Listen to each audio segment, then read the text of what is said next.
Olá, hoje vamos falar sobre outra das patologias com que lidamos de forma muito frequente na Fisioglobal e é uma patologia também com uma prevalência muito alta junto da população e essa patologia é a famosa artrose. Okay? Existem várias descrições para esta patologia, a artrose, a osteoartrose, ou se quisermos particularizar por diferentes regiões anatómicas, temos, por exemplo, a gonartrose, que é precisamente a artrose na articulação do joelho.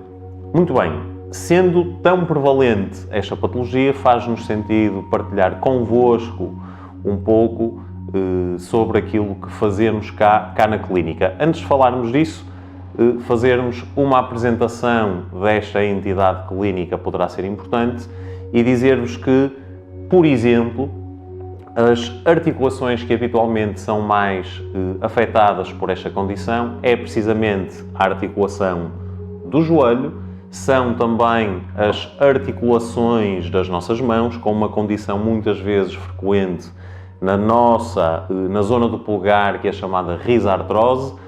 Temos também a artrose na anca ou a coxartrose e podemos ter ainda também patologia degenerativa na nossa coluna lombar. Portanto, as manifestações e a incidência desta patologia efetivamente pode ser diversa.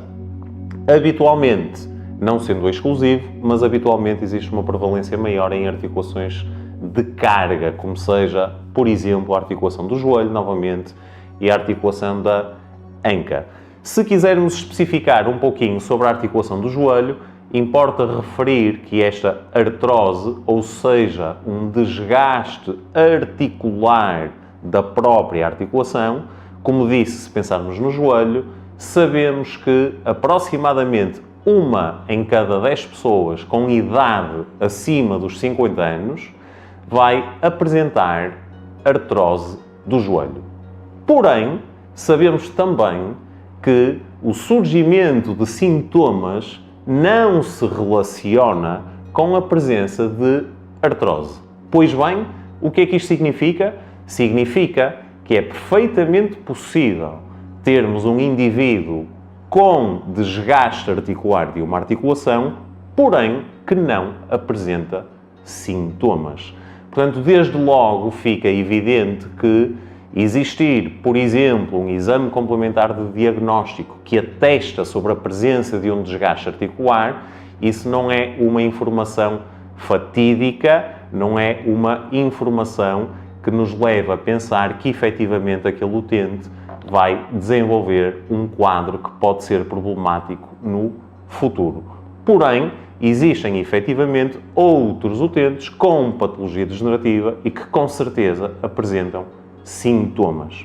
Que sintomas é que são esses? Habitualmente os utentes com patologia degenerativa, independentemente da região corporal que seja, caracterizam-se por apresentarem dor, por apresentarem limitação na realização dos seus movimentos. Por exemplo, num joelho é difícil dobrar ou esticar o joelho. Muitas vezes a articulação, e particularmente no joelho, pode apresentar edema, ou seja, um derrame. Vamos observar um joelho que está edemaciado e este utente pode apresentar ainda também sensação de crepitação, um ranger da articulação. Esta patologia caracteriza-se ainda por, habitualmente, apresentar um envolvimento bilateral. Isto significa que podemos ser os dois joelhos envolvidos, apesar de podermos ser apenas um joelho com manifestação de sintomas.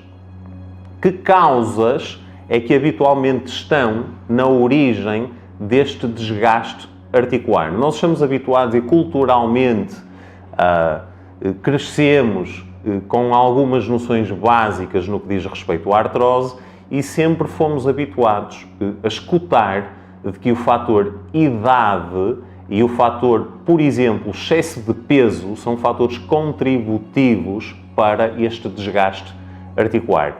E sim, é um facto que com o avançar da idade o potencial de desgaste articular é maior, mas como vimos há pouco, é muito frequente termos sujeitos com desgaste articular, normalíssimo de ocorrer com o avançar da idade, mas que não apresentam sintomas associados.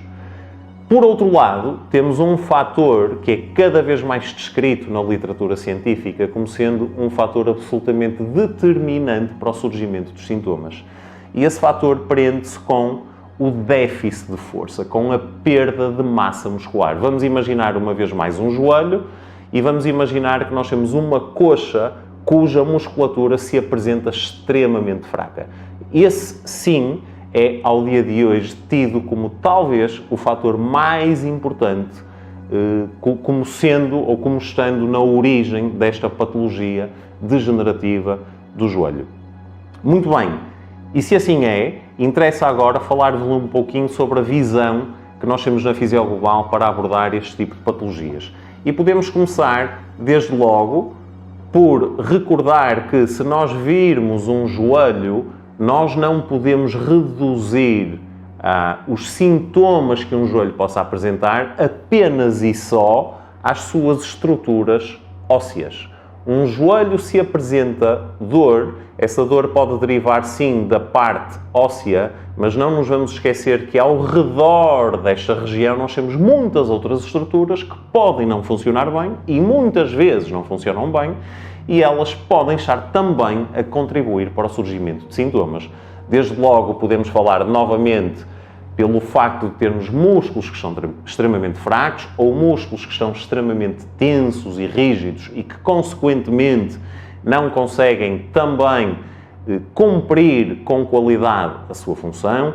Podemos ter cicatrizes presentes nesta região que alteram também o bom funcionamento do joelho. Podemos ter falta de mobilidade de estruturas, como é a nossa rótula. Portanto, temos uma panóplia de alterações extra lesão articular que podem também contribuir para o quadro. E, habitualmente, essas alterações são passíveis de serem melhoradas recorrendo à fisioterapia.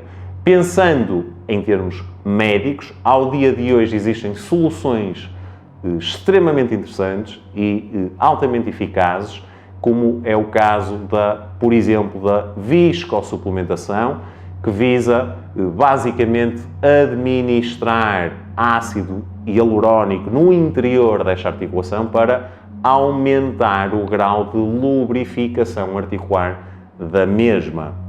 Isto é algo que, realizado de forma isolada e de forma individual, não fará tanto sentido, porém, sendo um procedimento que ocorre dentro de um processo de reabilitação, aí sim o potencial de sucesso será significativamente maior.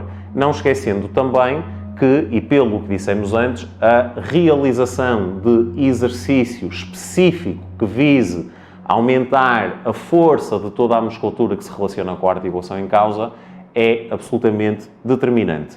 E por que não dizer que, em casos onde a abordagem conservadora, ou seja, não cirúrgica, não consegue efetivamente alcançar os resultados propostos, dizer também que, ao dia de hoje, as opções cirúrgicas, por exemplo, de colocação de uma prótese da anca ou uma prótese do joelho, são viáveis, os processos são altamente desenvolvidos e sofisticados, portanto, em último caso, é sempre uma solução a ser considerada, sempre pensando que, pós esse procedimento, a reabilitação deve ser algo naturalmente a considerar.